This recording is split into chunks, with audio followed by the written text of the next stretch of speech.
There are already some people in the room. So I wanted to welcome Ryan and Peter. Today we'll have a more software-oriented talk and a couple of general rules about QRST. So the format is that we have two talks, each 25 minutes, then 5-minute questions. If you want to get some more discussion, then feel free to stay afterwards. The recordings will be on YouTube, so you can check out this and all the previous talks on YouTube. And for 2021, we moved the meeting from Wednesdays to Tuesdays, so just so that you know. Okay, so Ryan LaRose is doing his PhD at Michigan State University. He has done internships at several renowned quantum computing institutions such as Mitiq, NASA, or IBM. And he is one of the contributors to Mitiq, the open source error mitigation package, which is developed coordinated by Unitary Fund. So yeah, Ryan, please share your screen and tell us a little bit more about that project. Great. So while I set up here, I'd like to thank Michal and Alba for the very nice invitation. This is a great seminar, and these talks have been useful for me in the past, so I hope my talk will be useful to at least one person. The other thing before I start is my internet connection has been a little shoddy recently, so I will preemptively stop my video and hope that that will lead to a smoother experience. Okay, so I want to talk about quantum error mitigation in practice. And if you're doing anything in practice, you'll normally have some software to do it. So the plan is to just give one slide of introduction. I'm going to assume some basic familiarity with quantum computing and why you would want to use error mitigation. I think to this audience, that would be okay. And then after that, I'll discuss at a high level two error mitigation techniques. Those will be zero noise extrapolation and probabilistic error cancellation. And then I'll show you how we've implemented them in Mitiq and how you can use them. And whenever I talk about software, I always like to show the code as much as possible instead of talking about it. So you can have examples and you can draw your own conclusions about it. So by the end of the talk, I hope you'll understand these two techniques, at least at a high level. And then if you'd like, I hope you'd be able to use them in Mitiq for your applications of interest. And maybe if anyone's interested in contributing to Mitiq, we would welcome that as well. And I'll mention that at the end. So here's the first just introductory slide. If you haven't heard, error mitigation is a sort of relatively recent collection of ideas to reduce noise in near-term algorithms, which means without error correction. And some applications I didn't list, but are things like VQE or QAOA or any variational algorithm, whatever application you're doing. And in principle, it doesn't need to be a variational algorithm, but it usually is. So this problem is generally framed as mitigating errors for some expectation value, which throughout the talk I'll write as this. E star means the zero noise value. And we can write this as a trace of some observable A, and then we have a unitary channel U. This is our circuit acting on the all zero state. And this is pretty ubiquitous for near-term algorithms, so a lot of mitigation techniques are framed in this sense.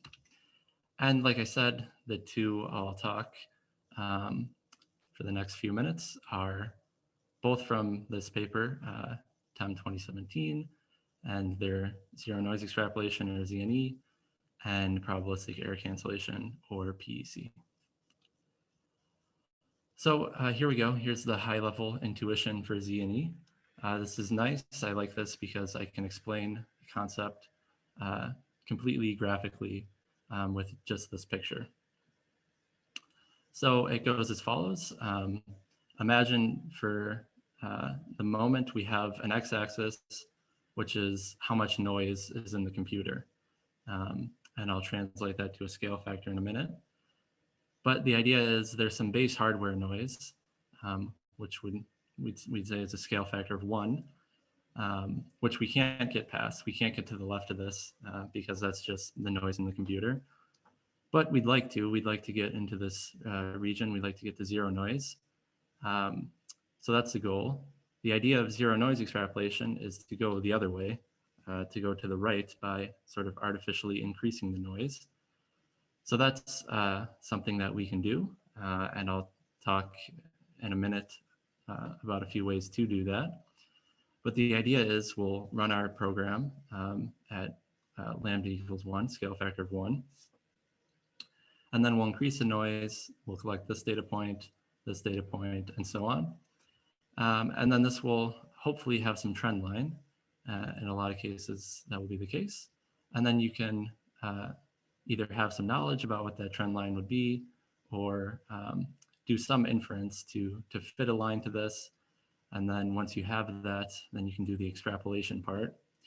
And the extrapolation, as you would guess, is just continuing along this line past the region you can't get to, and then extrapolating to what the zero noise value would be. So that's the entire idea of zero noise extrapolation. Let me just say briefly about the noise scaling, 2 techniques that you can do that. The one in the original paper and in a follow-up experimental results by Candela et al. In 2018 was this idea of what we can call pulse stretching.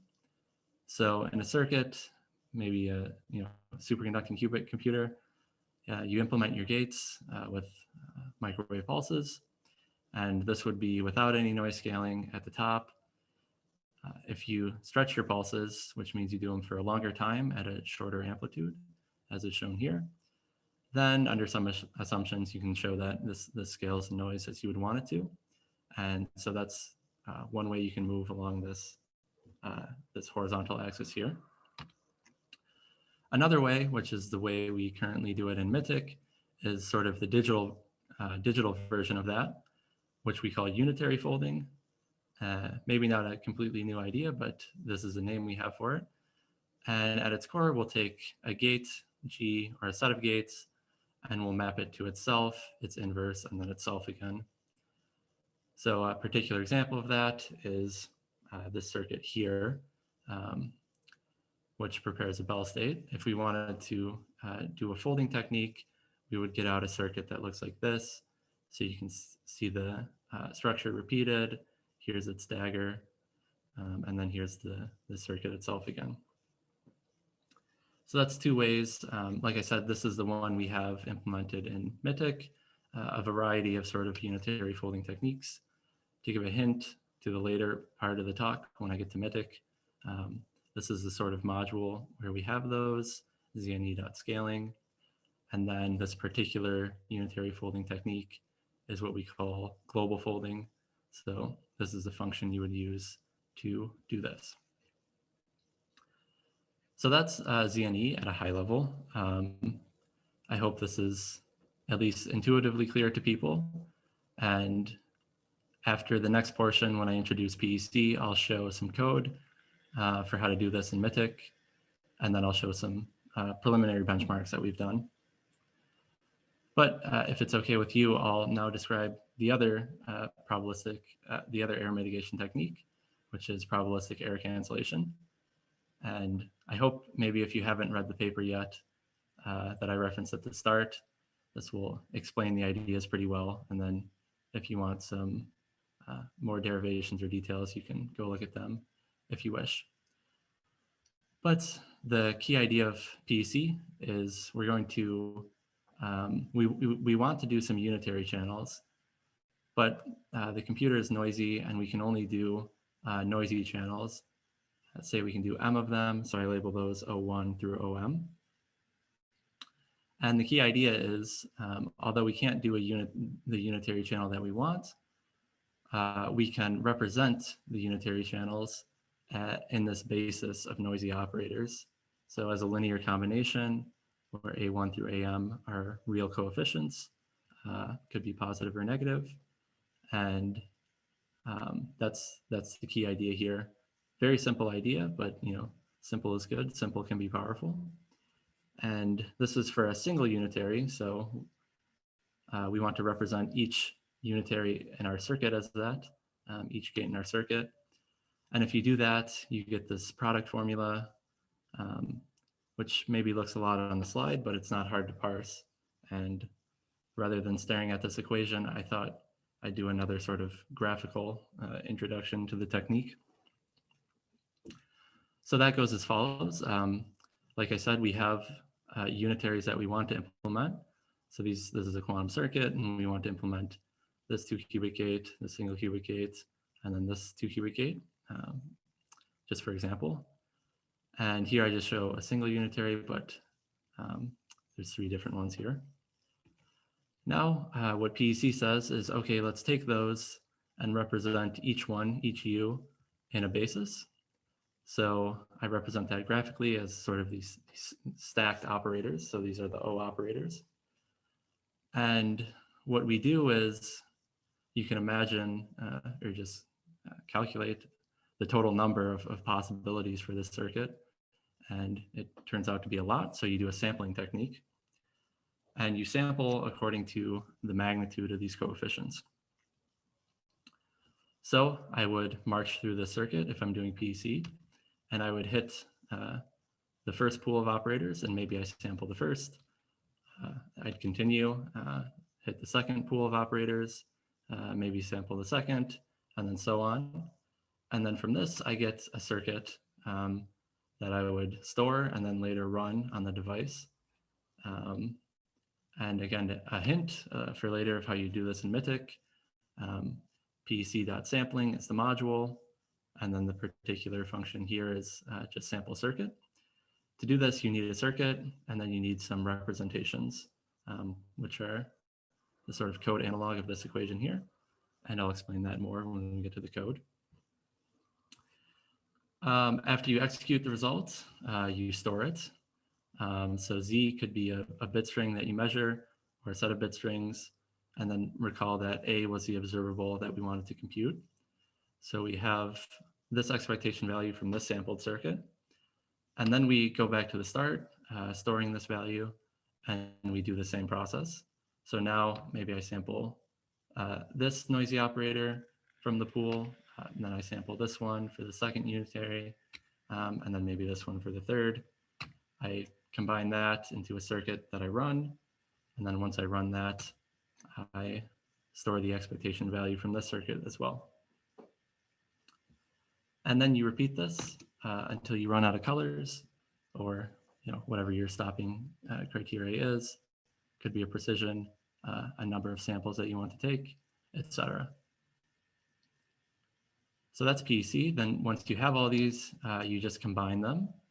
And as is discussed in the first paper and others, this quantity here on the right-hand side is an unbiased estimator for the noiseless expectation value that you wanted to compute. In the interest of time, I'll explain this quickly. So here's all the symbols. M is the number of circuits that you sample.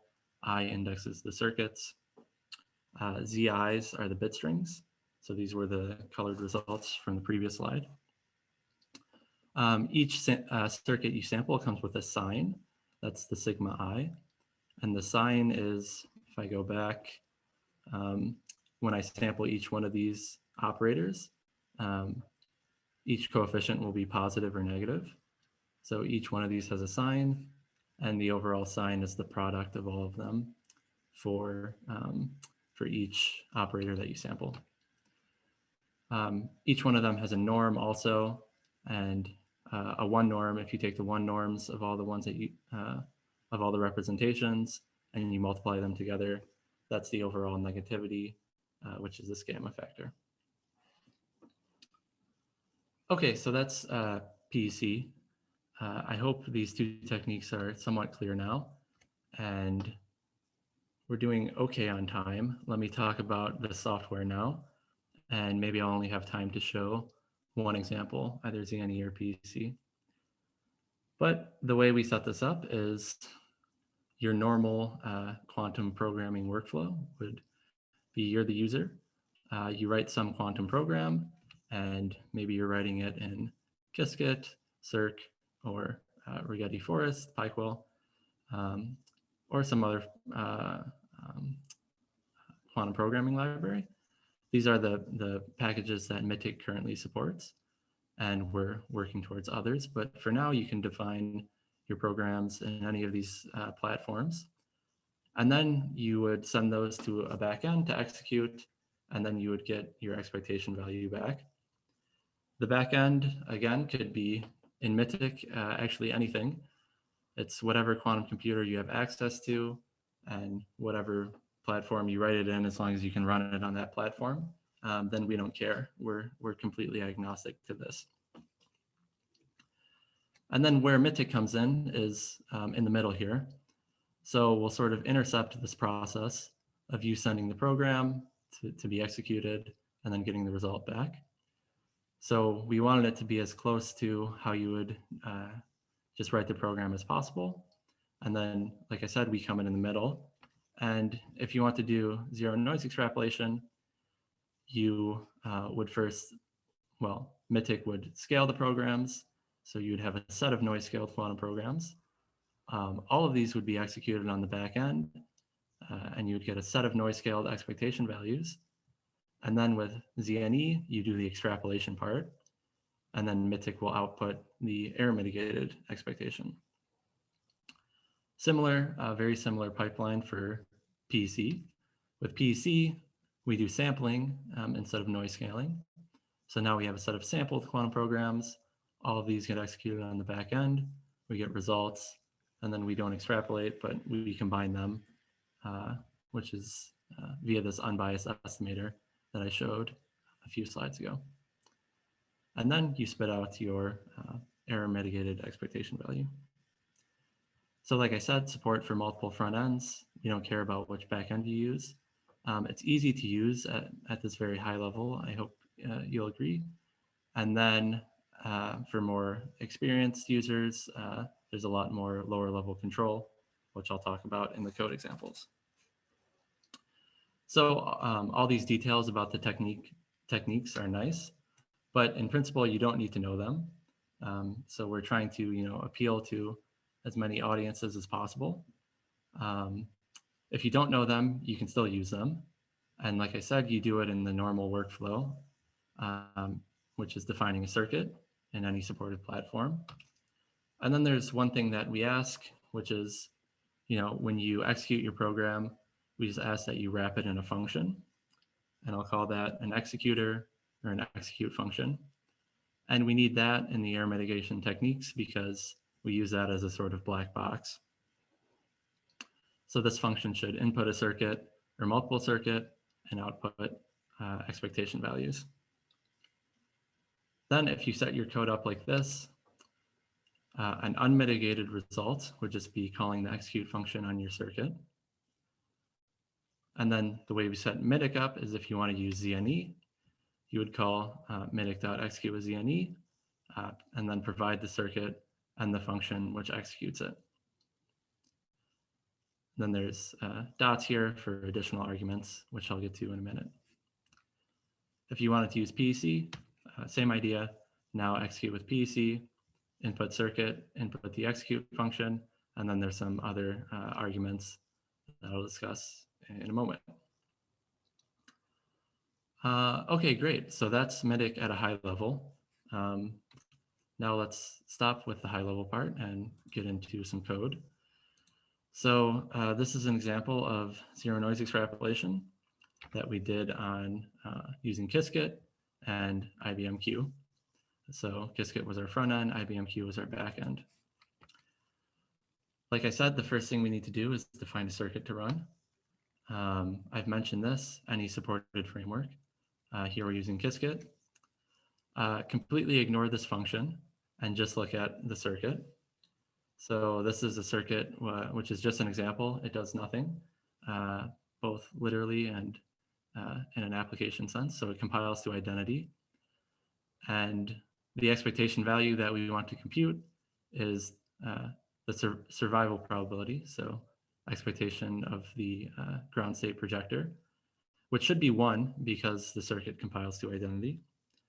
So we're going to run it on the back end and see the result that we get. When we run it on a back end, like I said, we want to define this execute or executor function. Inputs a circuit, returns an expectation value. And I mentioned we treat this as a black box. And it's nice because it abstracts away the back end information so that the interface is the same for different platforms. So to do it on IBM, we do this line, just ignore this warning. And then we define, well, we write the code that we normally would with Qiskit. So we would call qiskit.execute, give it a circuit, a backend, and then some other not that important things. And then once we have the results, we get the counts, and we just convert the raw measurement results to the expectation value, and then we return that value. So like I said, this code should be hanging around in your program somewhere. To use it in Mitiq, just wrap it in this function. So once you have that, then you can use execute with ZNE. For comparison, I won't use it first. I'll just call the execute function on the circuit. So this is similar to the line I showed in the slide. And if we do that, the execute function only receives 1 circuit. And if you didn't catch it, I just printed out in the function what the expectation value was, just for explanatory purposes. And in this case, the expectation value is about 0.88. And recall that the true expectation value is 1. So now let's use execute with ZNE and see what we get, see what happens. So here's the function call. So just like I had in the slide, ZNE.execute with ZNE. We give it the circuit that we want to run. We give it the executor, which runs the circuit. Ignore the rest of the arguments for now. Then what happens is, like I said, we get this set of noise scale quantum programs. So there's multiple expectation values that get printed out here. And these are from the first slide I showed, moving across the x-axis. And then we combine them, doing some extrapolation technique. And for this particular example, we get around 1.02. So that's pretty good, closer to the true value of 1.0. Now, very quickly, let me just mention the scale noise argument is the method that you want to use to, to scale the noise. So the example that I used here was folding gates at random. So this is a particular unitary folding technique. And then if you want to specify the extrapolation technique, you can do that in what we call this factory argument. So the factory argument inputs a particular factory. Here we're doing Richardson extrapolation, and then it inputs a set of scale factors. So these are the values along the x-axis, the noise scale axis that you evaluate the program at. Okay, so that's ZNE. I have about a minute left, I think. So let me quickly try to show a PEC example. Just give me 1 second to pull up those slides.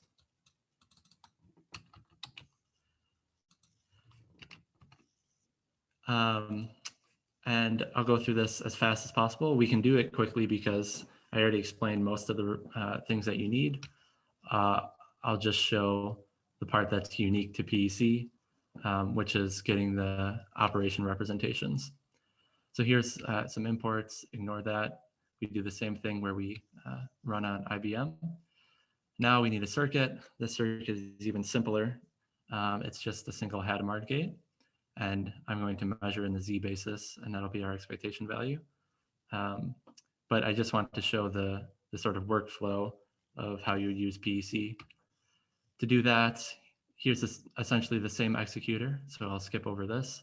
Again, just runs the circuit.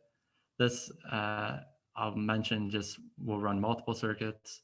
We call this a batched executor, and we support either batched or the previous one, which we call a serial executor. Now we do the thing where we just call it on the circuit to get the raw result. The number doesn't matter.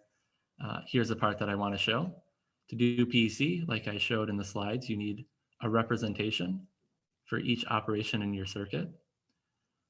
There's a lot of ways to do this. The main way we have right now is representing the operation with depolarizing noise, either global or local.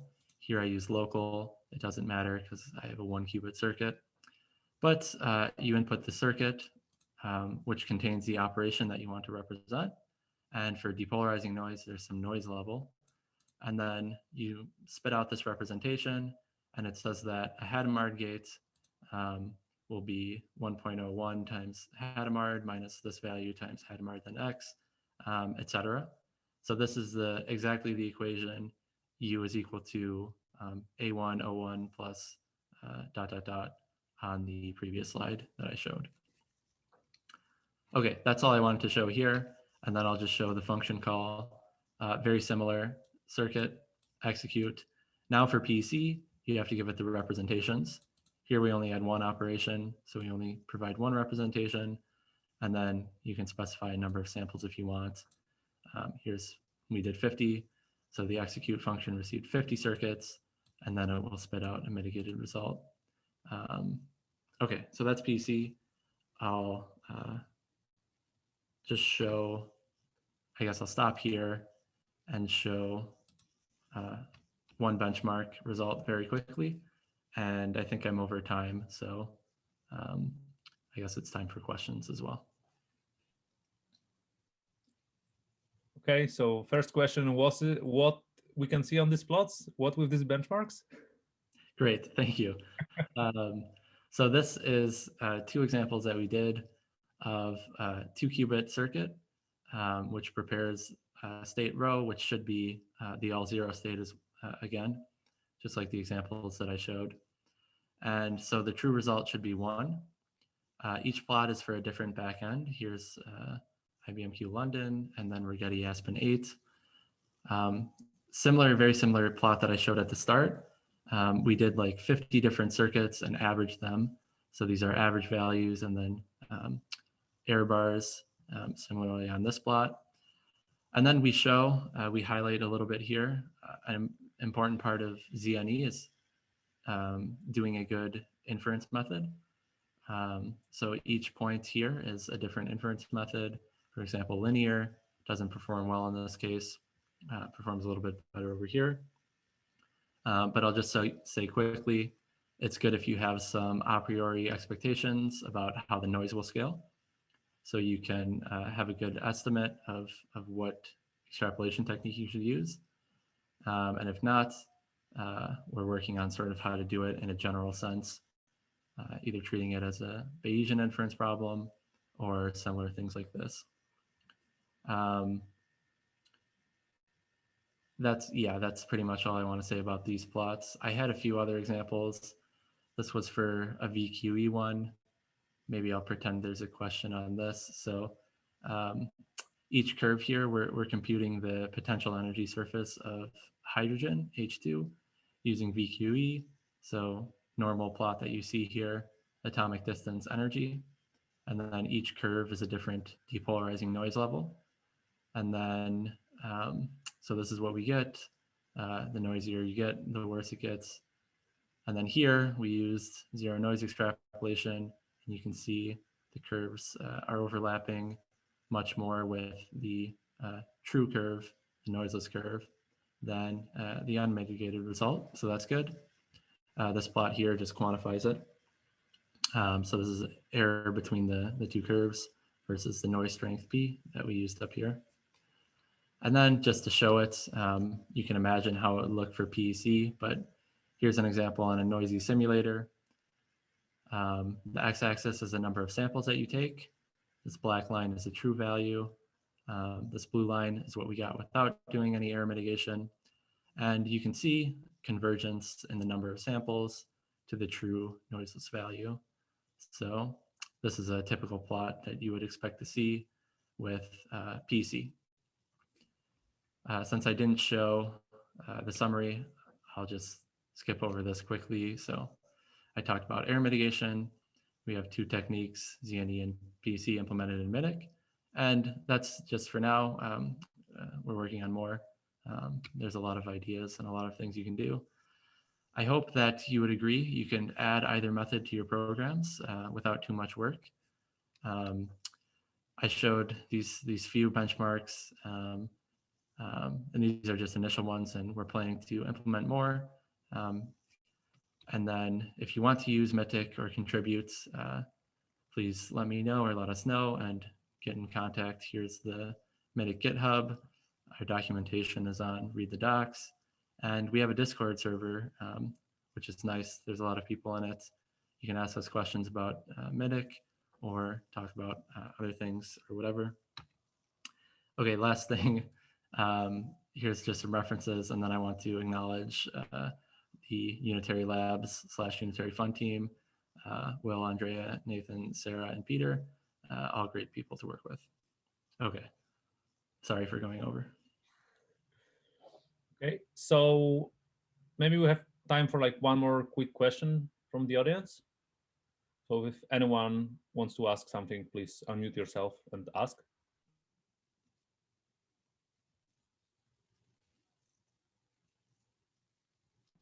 Okay.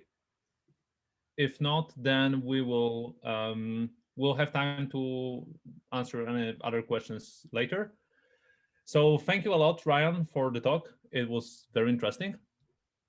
And now we will get to Peter.